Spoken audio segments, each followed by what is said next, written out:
বিশ্বনবী সাহাবাদের নিয়ে দাঁড়ালেন, লম্বা লম্বা কাতার হলো।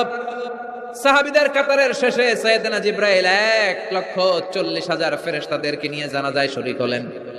বিশ্বনবী 4 তাকবীর দিয়ে জানাজা পড়লেন, আল্লাহু আকবার, আল্লাহু আকবার, আল্লাহু আকবার, আল্লাহু আকবার। 4টা তাকবীরের মধ্য দিয়ে জানাজা শেষ করলেন।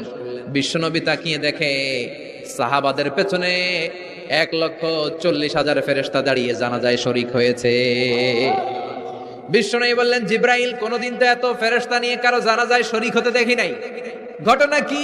কি এমন আমল ছিল আমার মুয়াবিয়ার, যে আমলের কারণে মুয়াবিয়ার নামটা আল্লাহর আরশে চলে গিয়েছে?